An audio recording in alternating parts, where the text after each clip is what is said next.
estas charlas de malaria con el mapa que también se ha presentado en color y en blanco y negro, y yo la vuelvo a presentar de cómo era la distribución en el siglo XIX o comienzo del siglo XX, ¿verdad?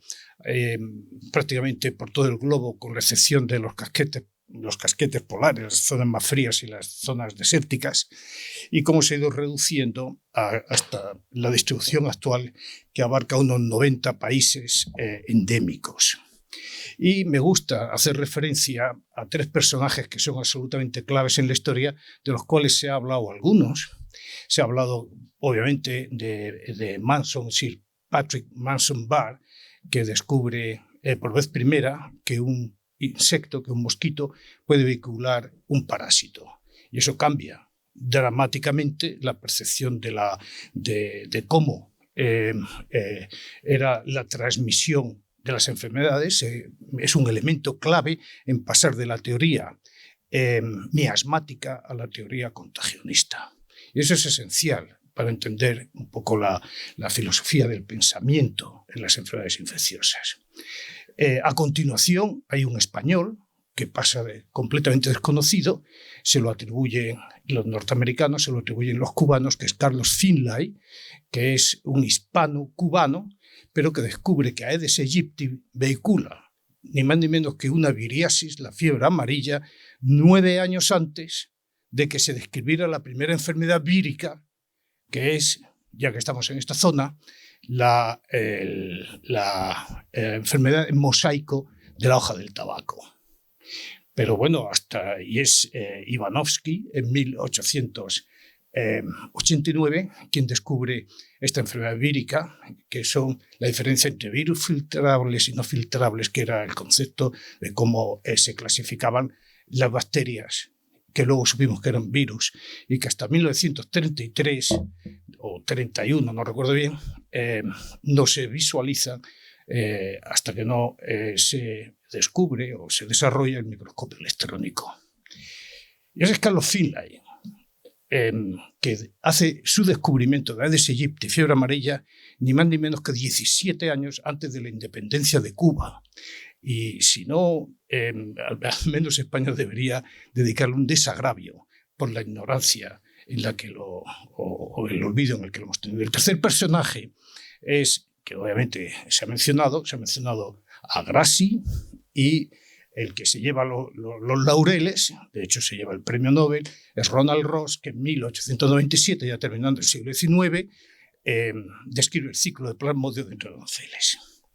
Y ya damos un salto también para otro personaje de qué está ocurriendo aquí en España, que es que es Pitaluga, quien es el que estructura las campañas de control de la malaria en el país. Pitaluga, se ha dicho, era un italiano nacionalizado español, era diputado en Cortes por Izquierda Republicana, por ARDE, y cuando que incluso llegó a cambiar la Constitución española porque jugó a ser presidente de gobierno, que un nacionalizado pudiera ser presidente, es el cambio que consiguió. Pero cuando cayeron las primeras bombas en la Guerra Civil, se fue. Habían fusilado a los 2 hermanos de Buen, a Eliseo y a Sadí de Buen, y entonces le tocó al doctor Carlos Zasalla, que trabajaba con Pitaluga, la responsabilidad de la campaña de control durante la Guerra Civil, que lógicamente pues poco se podría hacer. Presento un póster del Congreso Internacional que se tenía que haber celebrado en octubre de 1936 en Madrid y que no se pudo celebrar. Bueno, ya se ha citado también que después de la Guerra Civil tuvimos 440.000 casos de malaria, que eso dio lugar a la creación de todo el eje Navalmoral de la Mata y bueno, pues donde estamos,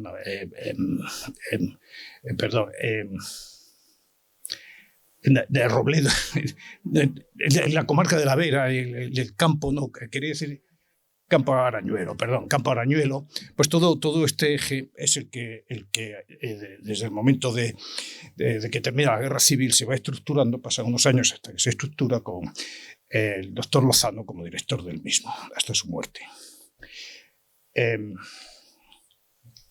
Bueno, aquí no se ve nada, pero ya nos venimos a situar en las 2 últimas décadas, porque entendía que se iban a hacer las presentaciones de la doctora Balbina y la del doctor Lozano, y yo iba a cubrir entonces a partir del año 2000. ¿Por qué el año 2000?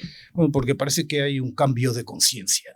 Es como a final de cada año los que estamos gordos decimos que vamos a adelgazar, los que fuman dicen que van a dejar de fumar, y con el cambio del milenio pues hay un cambio de actitud social que viene traducido en una serie de acontecimientos absolutamente claves en salud.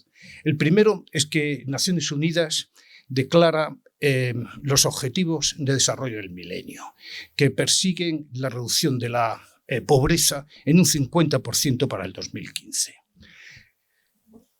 No lo consigue, pero se consigue mucho. Se consigue sacar a 700 millones de personas de la pobreza extrema. Hay varias categorías de pobreza. De la pobreza extrema se sacan 700 millones, de los cuales se calcula que 400 han revertido ahora como consecuencia de la COVID. ¿De acuerdo? Es decir, se ha hecho un enorme esfuerzo que se ha desvanecido ahora por la pandemia. Pero el mismo año en el que Naciones Unidas declara los Objetivos de Desarrollo del Milenio, que es el año 2000, se reúne el G8 en Japón, en Okinawa, y declaran inaceptable la situación que está ocurriendo en el mundo con 3 enfermedades: SIDA, tuberculosis y malaria, y deciden que hay que crear un fondo global específico que financie la lucha contra estas 3 enfermedades. Inmediatamente a continuación, la OUA, la Organización de la Unión Africana, los presidentes firman una declaración en favor, se reúnen en Abuya, en Nigeria, en favor de la creación de ese fondo global y del rescate que requieren esas enfermedades del olvido, y así sucede la creación del fondo global, que se cristaliza de manera ya formal y eficiente en el año 2002. Simultáneamente, Gates decide abandonar Microsoft, y es absolutamente esencial porque concentra todo su esfuerzo y prestigio individual en la lucha contra las enfermedades tropicales. Y eso es absolutamente clave porque cambia toda la percepción global de que hasta los millonarios pueden tener sensibilidad. Y como consecuencia de que se crea el Fondo Global para rescatar las 3 grandes, se conceptualiza el de enfermedades tropicales desatendidas, que son todas las demás, que van a impedir la consecución de los objetivos del milenio para el 2015, son las famosas INTDs, o enfermedades tropicales desatendidas. Bueno, ese es un poco el panorama. ¿Y qué ocurre? Que tampoco lo veréis. Pues ocurren 2 cosas: que desde el año 2000 hasta la fecha cae la incidencia de la malaria y por tanto la mortalidad, que aumenta la natalidad en África, la población en África, que es la población vulnerable fundamentalmente a la malaria, y en la gráfica de abajo, tampoco lo vais a ver, lo que se produce es un aumento impresionante en la dotación de lucha contra la malaria, hasta llegar a un nivel actual entre 1.500 y 4.000 millones de dólares anuales. Es el presupuesto que tiene el programa de malaria a nivel mundial. Pero se nota que hay un estancamiento en los 4 o 5 últimos años, a los que me voy a referir luego.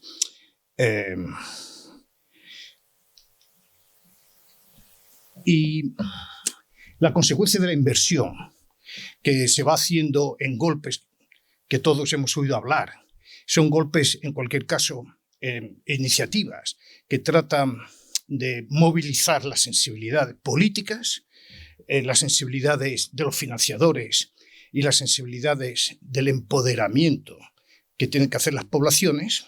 Esos grandes programas que se inauguran en el Fondo Global, en particular para malaria, se inauguran con el Rollback Malaria, y periódicamente van sucediendo programas, como digo, para movilizar las sensibilidades y que no decaiga, ¿verdad?, el interés por la malaria en este caso. Y en este momento pues tenemos una serie de iniciativas. Una se ha presentado aquí, se llama End Malaria, vamos a terminar con la malaria. Son iniciativas, como digo, que pretenden la movilización. Como consecuencia de esos programas consecutivos, ha caído la mortalidad, yo lo he dicho, y en estos 20 años es muy impresionante lo que se ha conseguido. Se ha conseguido evitar 7,5 millones de muertes, 7,6 millones de muertes, eso es muy impresionante, y se han evitado 1.500 millones de casos. ¿Hay precedentes en la historia de la malaria de algo similar? Sí. El DDT. El DDT en el periodo 1955 a 1965 se estima que bajó la mortalidad anual de 2,5 millones de casos de muertes. Se bajó de 2,5 al año a 1. Y son las cifras que hemos venido manejando a partir del 2000 hasta ahora. Y se calcula que se evitaron, por tanto, 15 millones de muertes en ese periodo de 10 años. Bueno, pues son cifras que se consiguen también con el programa del Fondo Global. De tal manera que en mi manera de entender hay unos hitos importantísimos en la malaria, que son la introducción del DDT en el año 1945 y 1950, la utilización de las telas mosquiteras y el Fondo Global. Y ahora se abre una nueva expectativa con las vacunas a las que luego me voy a referir. Bueno, en este mapa, que supongo que tampoco veis, tampoco lo veo yo aquí, es lo mismo que hemos dicho, la caída. De hecho, yo no quería haber llegado a ese mapa. Quería haberme quedado, ahí tenéis la gráfica de cómo es la evolución de la incidencia en los últimos años. Ha habido una drástica caída en el año 2014 y ya había predicho la OMS que el estancamiento en la dotación presupuestaria, de lo cual también se ha hablado, iba a haber un repunte que se esperaba que en el 2017 tuviera un punto de inflexión, como ha sucedido. Y en este momento, son las cifras que todos hemos manejado, se ha producido un repunte y estamos en la situación de 229 millones de casos de malaria, que son menos de los 1.000 millones que ocurrían, y estamos en 400.000 muertes, que son menos del millón que ocurría. ¿De acuerdo? De tal manera que efectivamente se ha conseguido muchísimo, pero a pesar de todo tenemos casi la mitad de la población, 3.200 millones de personas que viven a riesgo de contraer la enfermedad. De tal manera que bueno, pues no podemos estar satisfechos, y pensando además que de los 400.000 muertes hay una concentración del 92% en África, y de los 229 millones de casos también hay una concentración del 93% en África. De tal manera que esa es la situación, y la mortalidad además en menores de 5 años. Y eso mismo es lo que se representa aquí en esta gráfica, en la que claramente se ve cómo es la disminución, de una manera muy gráfica, cómo es la disminución de la incidencia a nivel mundial. Arriba el mapa representa las zonas de incidencia en el año 2000 y abajo del 2019, y se ve una clara disminución en la intensidad de los colores, que van del azul al rojo como zonas de mayor incidencia. Y en la derecha tenemos un diagrama sectorial en el que se representan los 21 países que suponen el 85% de la carga mundial, y con una concentración mayoritariamente africana. ¿Cómo es la distribución? ¿Cómo es la distribución de la incidencia a lo largo de estos 20 años según las regiones de la OMS? Ya sabéis que hay 5 oficinas regionales. Bueno, pues fundamentalmente en la gráfica de arriba es la disminución en África, es una disminución significativa, marcada. En color verde, en la gráfica de abajo está la caída significativa, muy significativa de Asia, que probablemente se debe al incremento del PIB en aquellos países, de la economía en aquellos países, pero sobre todo a las campañas en China, que lógicamente contribuyen de una manera en el peso total de la incidencia. Y luego en las otras gráficas, que bueno, las diapositivas las tenéis y los tenéis también en el informe de la OMS, bueno, pues América tiene un incremento de casos fundamentalmente debido a Venezuela, pero no solo. Venezuela tiene 350.000 casos. Un país que luego me voy a referir a él, llegó a tener tan solo 800 casos, en un país con 500.000 de kilómetros cuadrados de selva. Y llegó un momento en el que solo tenían 800 casos, pero bueno, en torno a 1.500 casos, 2.000 casos, era completamente razonable el programa de control de Venezuela. En este momento tienen 350, 370.000 casos, seguido por Brasil con 180.000, pero también México, también El Salvador, también, es decir, América ha caído un poco en la complacencia. Y en las gráficas de la derecha, tenemos cómo ha sido la disminución arriba de la incidencia, en el color naranja, y qué habría pasado si no se hubiera establecido el Fondo Global. Es la proyección de no haberse implementado el Fondo Global, pues en cambio de tener 221 millones de casos, habríamos tenido 300, de 229 habríamos tenido 321 millones de casos si no se hubiera puesto en marcha el Fondo Global. Y abajo, que tenéis la muerte en rojo, son los 400.000 muertes que ocurren, ya he dicho, el 93% en el continente africano y el 60% en niños menores de 5 años, y lo que habría ocurrido si no se hubiera puesto en marcha el programa del Fondo Global. Estaríamos en torno al doble, en torno a 800.000, 900.000 muertes. De tal manera que el esfuerzo que se ha hecho es ingente, ha sido extraordinariamente productivo, pero ya hemos dicho, nadie puede estar contento con el repunte de casos que se está viendo, de tal manera que algo está pasando. Y por eso la OMS, viendo un poco cómo era el posicionamiento en la financiación, veía que se iba a ir colapsando poco a poco el programa, los éxitos que se habían tenido. Por eso estableció este programa estratégico que me he referido antes, que tiene fundamentalmente, y es la tabla que tenéis abajo, que tiene 4 objetivos. 2 que tienen que ver con marcadores de casos, o sea, incidencia y mortalidad. Y los otros 2 tienen que ver con dispersión de la enfermedad. Países que consiguen eliminar la malaria, y países que no se reinfectan si habían eliminado la malaria. Esos son los 4 objetivos básicos del plan estratégico para el 2030. El 2030 es porque se alinea el programa de malaria con los nuevos objetivos sostenibles del desarrollo que establece la ONU para darle continuidad a los objetivos de desarrollo del milenio.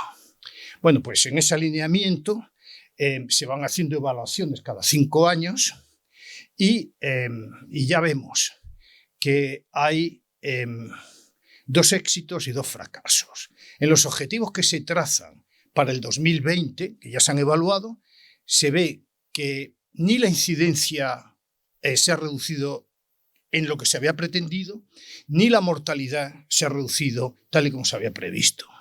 Mientras que se ha conseguido que en muchos países se eliminen la enfermedad y que no se haya reinfectado ningún país de la que había sido eliminada. De tal manera que 2 objetivos conseguidos y 2 no conseguidos. Entre los países, bueno, se dividen, hay 90 países endémicos, 46 tienen menos de 10.000 casos al año. 10.000 casos al año es una cifra que se considera en epidemiología de la malaria como susceptible de ser un país que puede empezar a pensar seriamente en la eliminación. Entonces hay 46 países. Y en una primera iniciativa que se ha enseñado también por ahí una diapositiva que se llama iniciativa E2020, iniciativa Eliminación para el 2020, hay 11 países que se comprometieron a eliminar la malaria y se ha conseguido. Se ha conseguido y son éxitos que hay que realzar porque el trabajo tiene que ser compensado con el reconocimiento. Marruecos había conseguido la eliminación en el 2010, pero en los años más recientes tenemos Paraguay y Argentina que han eliminado formalmente la malaria. Y son los primeros países en América que desde 1972 han conseguido eliminar la enfermedad. De tal manera que las medidas que se van haciendo están teniendo unos resultados inmediatos en este momento. Pero también lo ha conseguido Argelia, también lo ha conseguido Irán y sobre todo, muy recientemente, hace 2 meses, China. Y China tiene, claro, un peso específico enorme, como he dicho ya, en la enfermedad. Bueno, y para el 2020 había unos marcadores, ya he dicho, 2 se han conseguido, 2 no se han conseguido. Para el 2025 hay otros marcadores y para el 2030 los definitivos. Voy a pasar, porque si no Nando me regaña y me dice que siempre me atraso.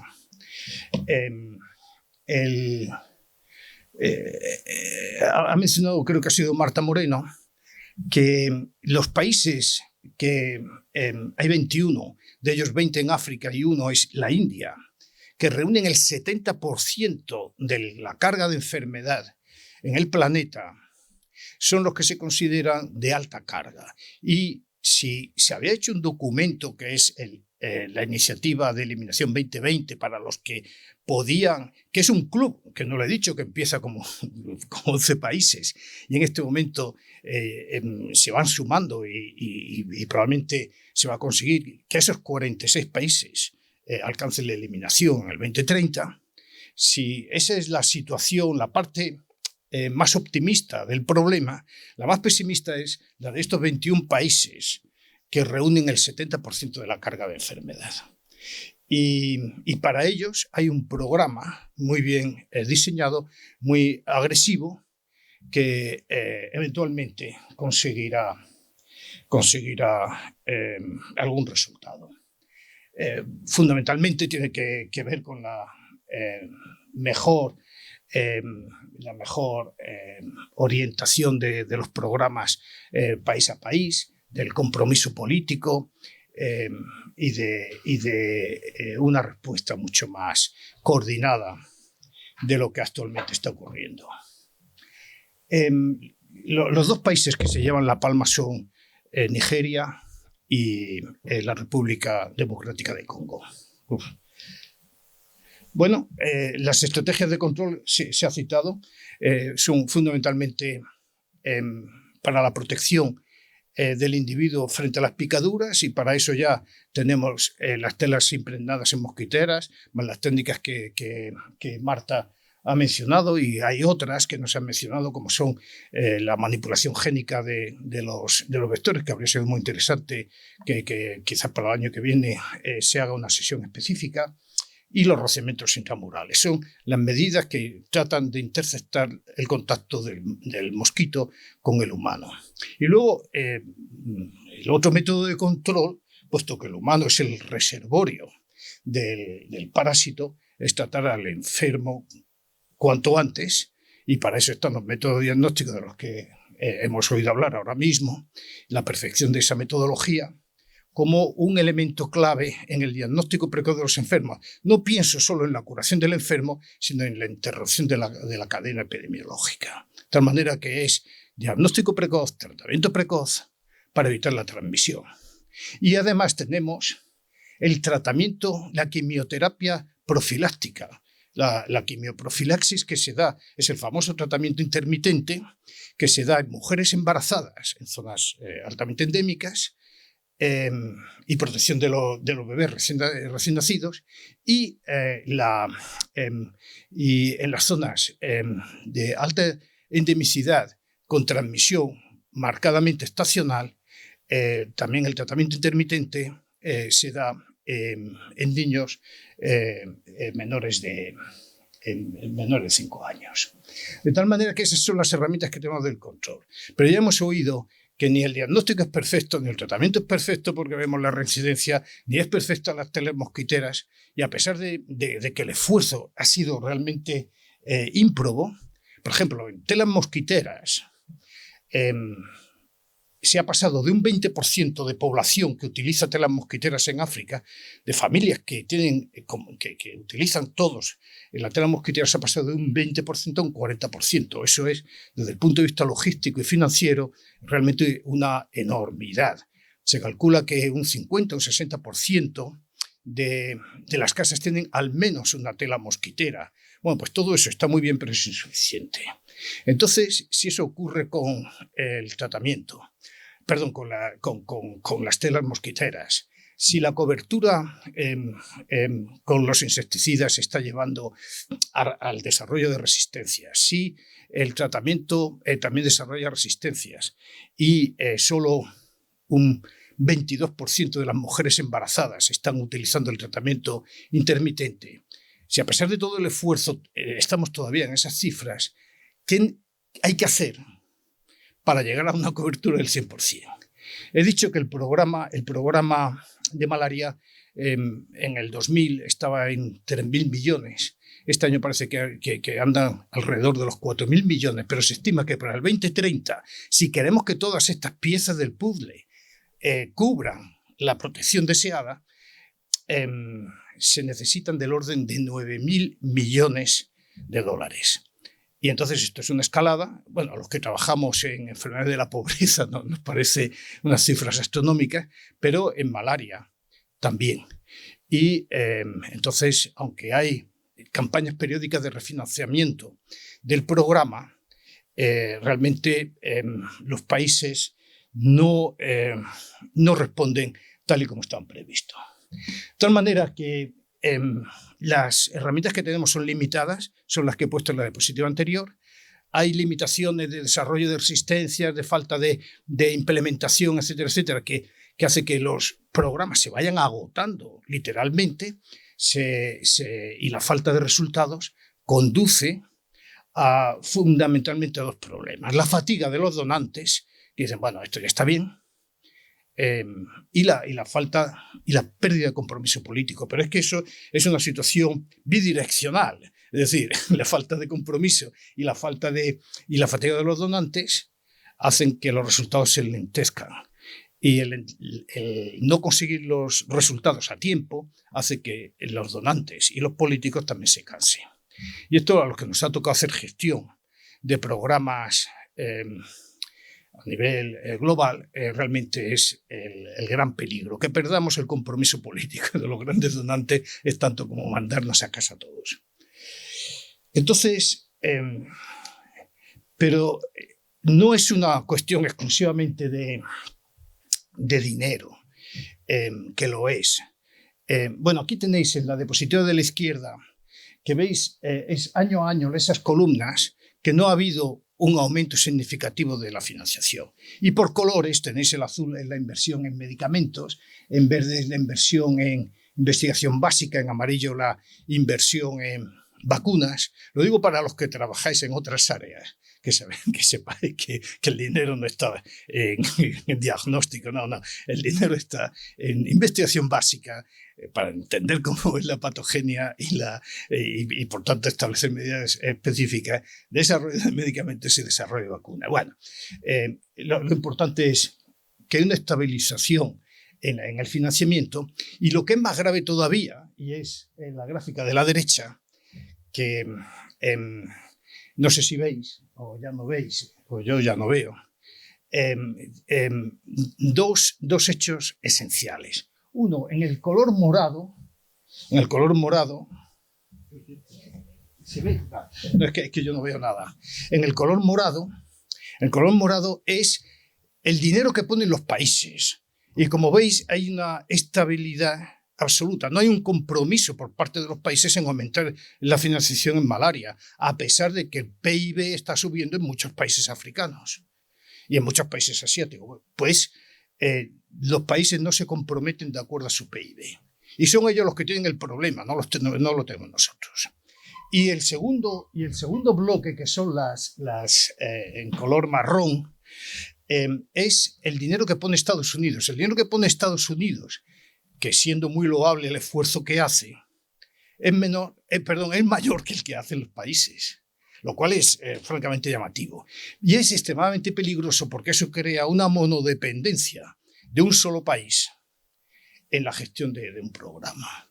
Y ya hemos visto que puede llegar un Trump y que paraliza la financiación y se va realmente al garete todo el esfuerzo.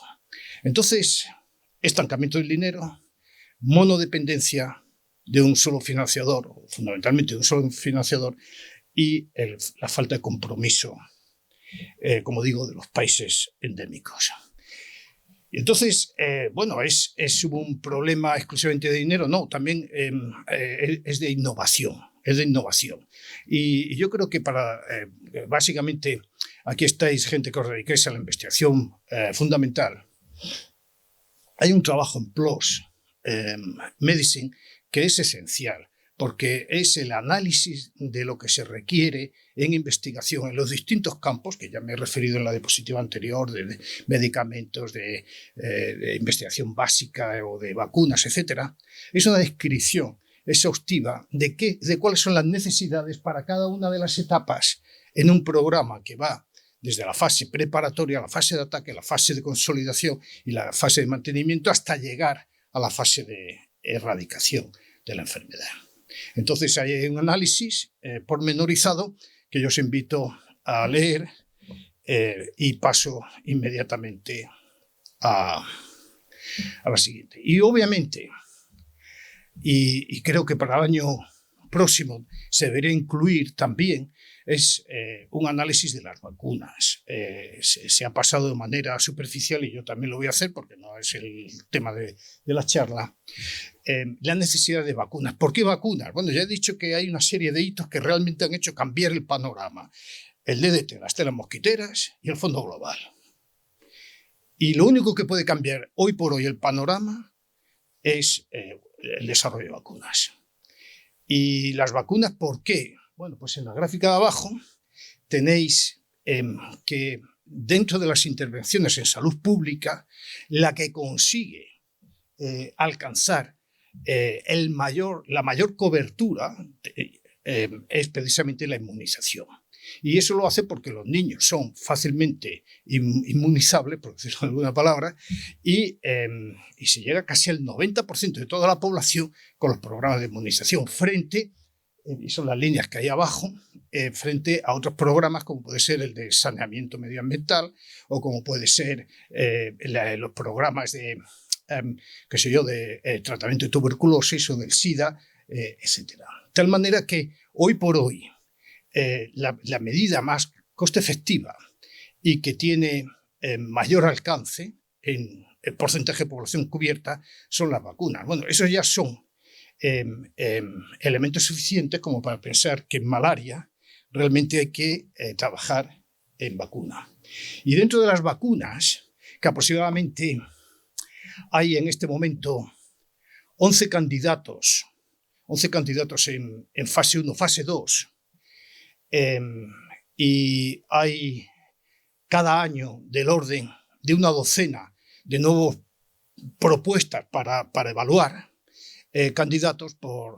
La única que ha sido aprobada por una agencia reguladora, en concreto la EMA, la Agencia Europea del Medicamento, ha sido la vacuna RTS-S, que como sabéis es un antígeno de los esporzoides de Plasmodium falciparum unido a antígenos de hepatitis, del virus de la hepatitis C, con lo cual de hepatitis B, con lo cual protege de hepatitis C, perdón, con lo cual protege también frente a la hepatitis, y con un adyuvante que es el AS01. Bueno, pues esa vacuna es la única que ha pasado, como digo, a fase 3 y es la que se está experimentando. Y pasa a fase 3 después de 2 publicaciones esenciales, una en el New England y la otra en el Lancet, que tenéis ahí, y que fundamentalmente, resumo los datos,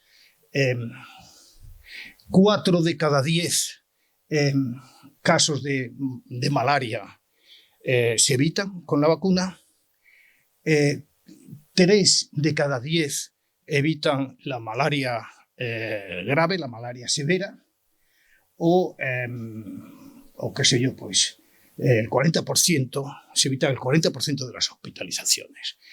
¿Es una vacuna perfecta? De ninguna manera. Estamos hablando, si la tomamos de manera global, que en torno a un 40% de eficacia, que es poco. Pero cuando eso lo traducimos a las grandes cifras, entonces pasa a ser enormemente significativa. Esta vacuna es una historia, como probablemente sabéis, de 30 años de evolución, que la tenéis marcado ahí. Se empezó en el año 87, es una vacuna de Glaxo, en la que el grupo de Barcelona realiza la fase 2 en Manisa, y el hecho fundamental es que en el 2015 la Agencia Europea del Medicamento aprueba el que pase a ser ensayada a gran escala. Y entonces esto es esencial. Se crea en ese momento el Malaria Vaccine Immunization Program, el MVP, que está formado por 3 países donde se va a ensayar la vacuna a gran escala, que son Malawi, Kenia y Ghana, y las 5 instituciones del mundo filantrópico, del mundo industrial, que se comprometen. Y ese es el MVP al que contribuyen ya a gran escala muchas otras agencias, como puede ser Gavi o como puede ser. De tal manera que se crea este primer consorcio, que es el Malaria Vaccine Immunization Program, con los 3 países coordinados por la OMS, y que en este momento, en abril de este año, se ha anunciado ya que se han vacunado 650.000 personas en estos 3 países. ¿Es un solo proyecto? No, es un conjunto de 8 o 10 proyectos, subproyectos, en los que se van evaluando de manera simultánea distintos aspectos, de manera que se pretende que para el 2025 se pueda hacer una evaluación completísima de la eficacia de la vacuna. Entre los estudios que se está haciendo, voy a mencionar 2 rapidísimamente. Uno es cuán coste efectivo es la vacuna frente a otras medidas tomadas de manera individual, y poniéndole un valor de $5 a la vacuna, y teniendo en cuenta, porque, insisto, hay varios estudios, hay estudios que analizan 3 dosis, otros que estudian 3 dosis, un mes, 2 meses,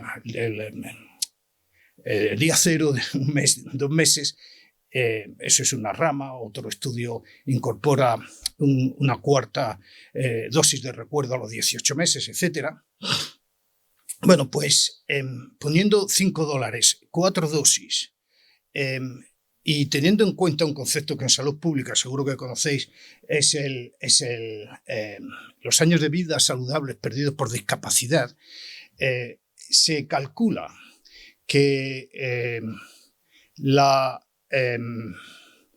que cuesta 84, que costaría evitar un daily, un año de vida saludable perdido por discapacidad, costaría $84 si solo se utilizara la vacuna, 17 si solo se utiliza los insecticidas, 27, perdón, 110 si se utilizan las telas mosquiteras. No, perdón, me estoy liando. 87 la vacuna, 27 las telas mosquiteras, el rociamiento 140 y el tratamiento intermitente preventivo 24. Esos son, como digo, un estudio comparativo con las medidas individuales a las que me he referido antes. Pero también hay otro estudio en marcha que analiza cómo sería la reducción en la incidencia. Hemos dicho que la vacuna por sí misma tiene una eficacia del 40%, pero uniéndolo a otras medidas de control se puede llegar a un 70%, concretamente si se da el tratamiento intermitente. De tal manera que pasar de un 40% a un 70%, teniendo un coste en torno a los $100, $110, probablemente es un éxito incalculable. Y recapitulo diciendo que con la vacuna, cada 200 vacunados se salva una vida. Es absolutamente esencial, que previene hasta un 40% la malaria, ya lo hemos dicho, que ha sido aprobada en el 2015 por la Agencia Europea, y que los niños, 650.000 niños, y en algunos casos, son subestudios que se están haciendo, no es un programa de vacunación adicional a los ya existentes, sino que se integra en el programa ampliado de vacunación infantil, con lo cual es coste efectivo en el sentido que se está utilizando los recursos que se utilizan también para la vacunación con otras vacunas. Además, he querido decir en la presentación que un mensaje de optimismo con reservas. 1.500 casos se han evitado en estos 20 años, 7,6 millones de vidas se han salvado. Otro mensaje que he querido decir es que se ha enlentecido la lucha, y eso ha permitido una recrudescencia en la incidencia, y que las herramientas que existen son limitadas. He dado algunas cifras así rápidamente: el 40% de cobertura total con mosquiteras en África subsahariana, o el 22% de mujeres embarazadas que reciben el tratamiento intermitente. Entonces son medidas con eficacia limitada que requieren una mayor inversión si realmente queremos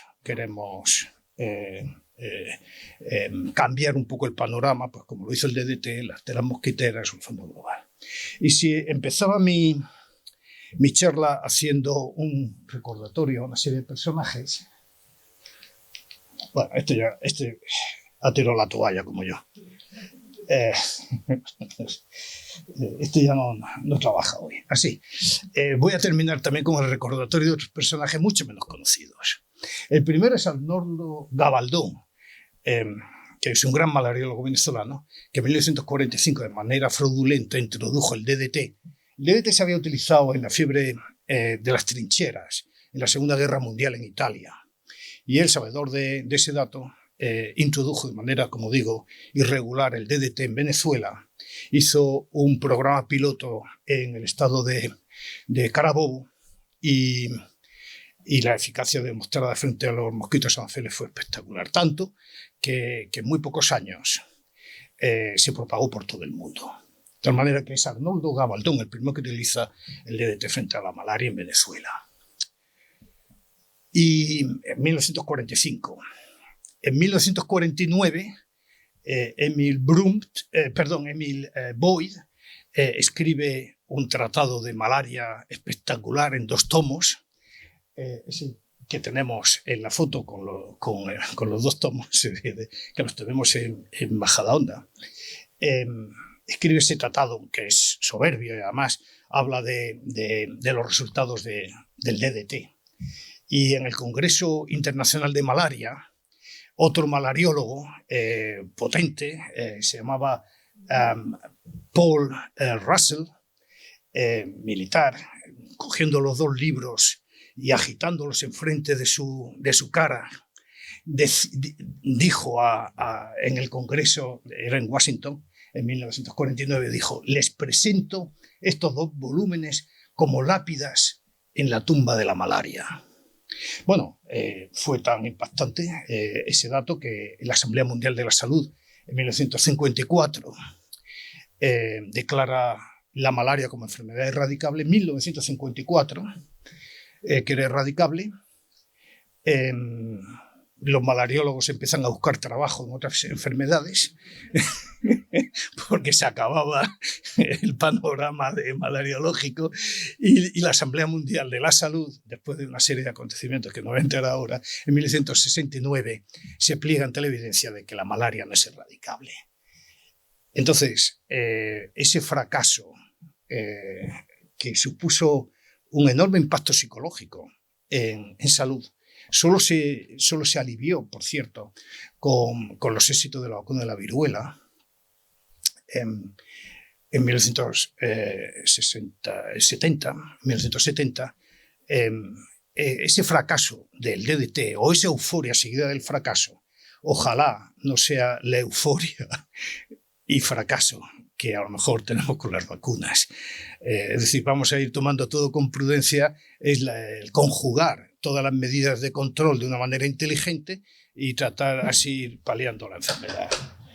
Aquí esto se acaba, no acepto preguntas y muchas gracias.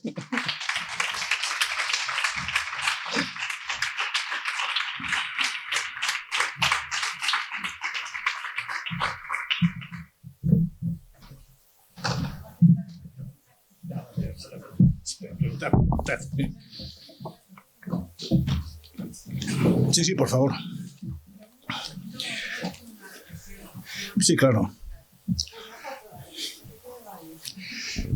Es muy breve. Siempre es un placer escuchar a un académico. Hombre, y además es doble si es especialista en malaria. Muchas gracias por su exposición. Muchas gracias a ti por esas palabras. Bueno, yo inicié mi carrera en malaria, pero la vida me llevó por otro derrotero, ¿no? Pero es una enfermedad que me interesa mucho. Sí, yo me formé en malaria, tengo una maestría en malaria y organicé el programa de malaria de Guinea Ecuatorial y bueno, muchas otras cosas, ¿no? Sí, estuve haciendo mucho trabajo de campo, hice mi tesina sobre mosquitos anofeles, susceptibilidad de los mosquitos anofeles en la meseta central, susceptibilidad a insecticidas de síntesis orgánica. Y bueno, pues sí, he dirigido alguna tesis doctoral y alguna publicación ha caído. Pero los auténticos especialistas están sentados en esta mesa porque en esta no sé si es una sala, es una sauna o no sé. Aquí de todo. No, pero muchas gracias. ¿No? Decía Goya, o sea, no es tanto lo que se hace, sino la pasión con lo que se hace, ¿no? Es la pasión me sobra, decía Goya, ¿no?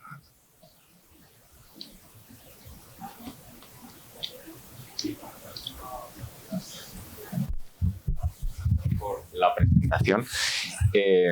Lo que ha dicho Balbina, siempre es un gusto escucharte. Jorge es de los pocos investigadores de ese nivel. La frase que una vez le escuché y que siempre que cumplí con un investigador siempre tiene que tener las botas manchadas de barro. Y él lo cumple y yo creo que eso hace que no perdamos la perspectiva de lo que ocurre en el terreno, que es fundamental. Y sí que me gustaría destacar lo que has dicho en tu charla, que yo creo que al final la malaria es una enfermedad que hay que atacar por distintos flancos. Es decir, la vacuna está muy bien, las medidas preventivas están muy bien, las mosquiteras están muy bien, los resfriamientos, pero es verdad que tiene que ser todo un conjunto para que todo funcione. Y con las implicaciones locales, evidentemente, porque ese es el problema fundamental. Cuando no hay una implicación local es cuando tenemos los problemas de distribución de mosquiteras, distribución de muchas cosas y nos encontramos con un gran problema. Pero yo creo que ha quedado bien claro lo complicado que es el control de la enfermedad y la necesidad de intervención por distintos puntos. Sí, la falta de compromiso de los países a mí me parece que es esencial. No se puede pasar de puntillas por un problema que tienen, pero que además no es que lo tengan en zonas remotas como otras enfermedades, como la leishmania, la leishmaniasis o la quitosomiasis. No, es que lo tienen en las propias ciudades, ¿no? Y realmente hay que reconsiderar muchos puntos con los países. Bueno, pero eso es entrar en el tema el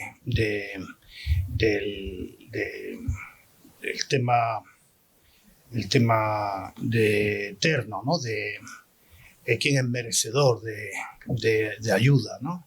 Hay un debate muy interesante al que yo le he dedicado atención últimamente, que se inicia en el Renacimiento con Luis Vives, en el que, o sea, estoy hablando de 1520, en el que por vez primera él era un exiliado español en Bélgica, había tenido que escaparse por la Inquisición, pero era familia judía, y bueno, su padre había muerto en la hoguera, habían desenterrado a su madre para profanar el esqueleto, bueno, pues igual que se hizo aquí con Carlos V, ¿no? Entonces él establece por vez primera un debate sobre quién es merecedor de misericordia, lo que hoy llamaríamos cooperación. Y entonces un debate que involucra a los grandes pensadores, sobre todo españoles, erasmistas, ¿no? Y posiciona a unos a favor de la misericordia como valor por encima al de la justicia. Y hay otros que, como Luis Vives, dice, no, hay que ser misericordiosos, pero con el que realmente lo necesita. Bueno, es un debate que llega al Concilio de Trento y el Vaticano se posiciona en que la misericordia está por encima de apreciaciones de carácter personal sobre si le doy limosna a ese pobre, es auténtico pobre o no. Estoy poniendo por encima del valor de la limosna mi criterio que puedo establecer de ese pobre. Y dice el Concilio de Trento, que ese enjuiciamiento que se hace del prójimo tiene un corte protestante y por tanto es herético. Entonces se define abiertamente con Domingo de Soto o con el propio San Juan de Dios, ¿no? Se ponen a que hay que dar misericordia sin enjuiciar al prójimo. Lógicamente todo eso se desvanece cuando nos vamos a la realidad de quién paga, ¿no? Entonces ese debate sigue de una manera más o menos velada, pero sigue a lo largo del siglo XVI y siglo XVII, y llega hasta Campoamor y llega hasta quienes deciden que hay que involucrar a la autoridad civil en la misericordia o en cómo gestionar la pobreza. Bueno, pues, y eso es un debate que sigue abierto actualmente. Hay quien está a favor de la cooperación y hay quien está en contra de la cooperación internacional. Es un debate que se inicia, como digo, en el Renacimiento y que sigue abierto. En Bollo, que es una economista tanzana, muy reconocida, formada en Harvard, y ella hace un alegato de que todo el dinero que se está metiendo en cooperación, esto tiene que ver con una discusión que teníamos José Miguel y yo, todo el dinero que se está metiendo en cooperación, que es del orden de 80.000 millones de dólares al año en África, solo sirve para empequeñecer a los países, envilecerlos y favorecer la corrupción. Y defiende que lo que hay que hacer es permitir que los países salgan por sí mismos adelante, ¿no? Lo que estoy diciendo es que ese debate de los que tenemos, ese debate de hasta dónde debe llegar la cooperación y cómo se debe ejercer la cooperación, de alguna manera es el mismo debate del Renacimiento de quién es merecedor de misericordia y quién no es merecedor de misericordia. Es un debate abierto en el que, hombre, la gente más bueno, por lo menos yo me siento a favor de que hay que hacer las cosas como hay que hacerlas. No es la carga del hombre blanco en un poema escrito por Rudyard Kipling, en el que lo escribe precisamente cuando entra a Estados Unidos en Filipinas después de la derrota española.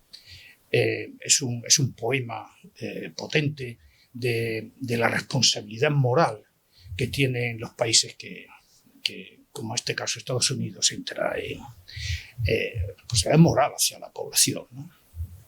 Ese propio, se llama así, La carga del hombre blanco. El poema, lo metéis en internet, lo podéis encontrar. Bueno, eso lo toman también de una manera jocosa los que están en contra de la cooperación, diciendo que lo único que se persigue es la descarga moral que tenemos el mundo occidental respecto al mundo en desarrollo por nuestro pasado colonialista, etcétera, etcétera, ¿no? Es un debate complicadísimo, y todos los que hemos hecho trabajo de campo, ¿no? Cuando te pegas una caminata por el altiplano etíope sudando, aquí dices, pero ¿y para qué? Quiero decir que haya cada cual que se arregle, ¿no? ¿Para qué y por qué, ¿no?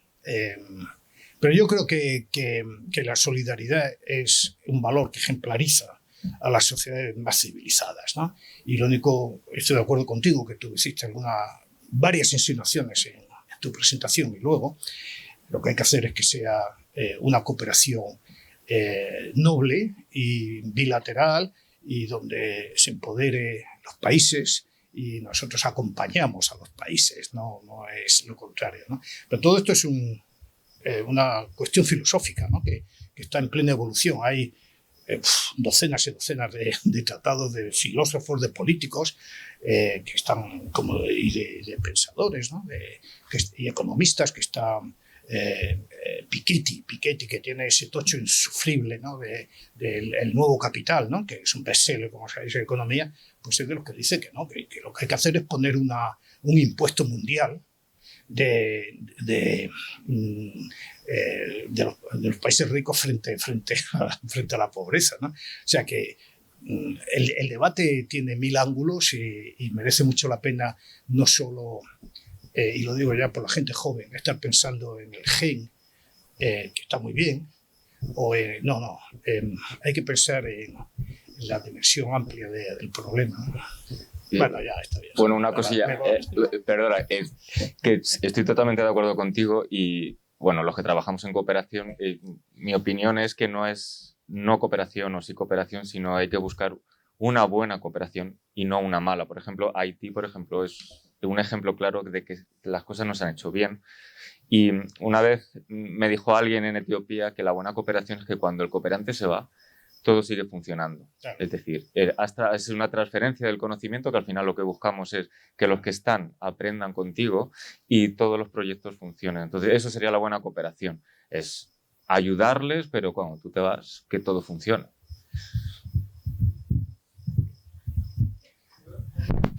¿Me dejas?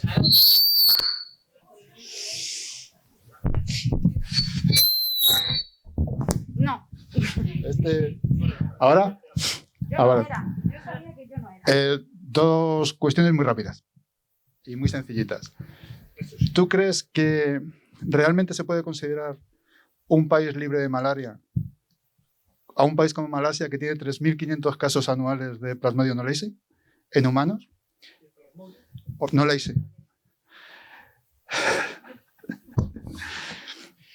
Pues si os creéis que el Plasmodium knowlesi existe, la respuesta es no. Tiene que haber 0 casos mantenidos durante 3 años para poder certificarse que el país lo ha eliminado. Pero la OMS considera que knowlesi es una zoonosis, con lo cual no entra dentro de las medidas de control para erradicación de la malaria en esos países. Entonces se considera que si no hay casos de las demás especies, pues es un caso cero. No, el tema tiene... Y es que ha sido considerado libre ya. O sea. Bueno, pues el tema de que introduzcamos una zoonosis por medio complica enormemente. Sí. Por ejemplo, la dermoncuriasis, ¿no? Que probablemente va a ser la siguiente enfermedad erradicable. Ahí anda la pelea entre la polio y una pelea bonita y la dermoncuriasis. De la concuriasis hubo 59 casos en el último año, pero lamentablemente se ha visto que hay un porcentaje de perros en ciertas zonas que son positivos, ¿no? Entonces, en la medida que tú estás introduciendo una zoonosis, se te abre una gran incógnita de que en un momento dado pueda reprender el área, ¿no? Insisto, malaria, las 4 especies reconocidas, es lo que prevalece. Hay también, ¿no?, otras discusiones de Cynomolgi, no sé cuál. Cynomolgi, nosotros hemos descrito un par de casos y ya está, o sea, tampoco.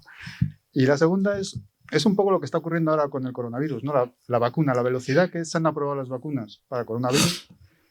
¿Tú crees que si se hubiera ya aplicado esa aprobación? Sí, claro, pero el problema es trabajar con enfermedades que no occidentales, claro, ¿no? Vamos a ver, el coronavirus, la inversión ha sido global porque la pandemia ha sido global, nos ha tocado a todos por igual. Y no solo a países pobres o poblaciones pobres de los países ricos, ¿no? Ha tocado de una manera casi igual a todos, ¿no? Entonces, claro, la inversión ha sido inmediata y eficaz, ¿no? Si ese dinero se hubiera puesto en malaria o se hubiera puesto, probablemente tendríamos una Yo no una hablo vacuna. ni siquiera del dinero, sino de los requisitos que se han solicitado para esta vacuna. Con la de GSK ya se podría haber estado usando hace 10 años. No. La rapidez de la bueno, primero es el modelo de vacuna mRNA, ¿no? Bueno, eso que es mucho más rápido que cualquier otra vacuna, número 1. Pero número 2 es que se han ido quemando etapas. Yo tengo ahora mismo en marcha un ensayo clínico en el este de África. Y tienes que esperar a terminar para pagar a una persona y que vacíe, que haga la limpieza, que cierre las bases de datos, que haga limpieza de las mismas de una manera eficaz, cuando todo está completado para optimizar los pocos recursos que tienes. Entonces es cuando montas el siguiente paso, que es es decir, todo eso va enlenteciendo. Aquí con la vacuna de la COVID lo que se ha hecho ha sido ir avanzando, haciendo análisis intermedios y ir dando pasos de manera solapada y escalonada, ¿no? En el caso de estos ensayos clínicos se ha tomado 30 años, pero 30 años pues porque la inversión ha sido, bueno, no sé si tú te acuerdas los inicios de la vacuna, cómo eran, ¿no? Claro, yo creo que se habría hecho en tiempo mucho menor si se hubiera metido dinero, pero ahí estamos, ¿no? Y bueno, y luego está el problema que no es lo mismo un virus que un parásito, ¿no? Parásitos siempre, las vacunas de parásitos, pero fíjate pocas hay que sean efectivas. pero fíjate que la aproximación de una vacuna mRNA prácticamente el concepto es el mismo. No, supuestamente, próximamente habrá una vacuna mRNA para malaria. Próximamente, posiblemente sea aprobada. O sea que... Sí. Pues nada más. Muchas gracias, Jorge.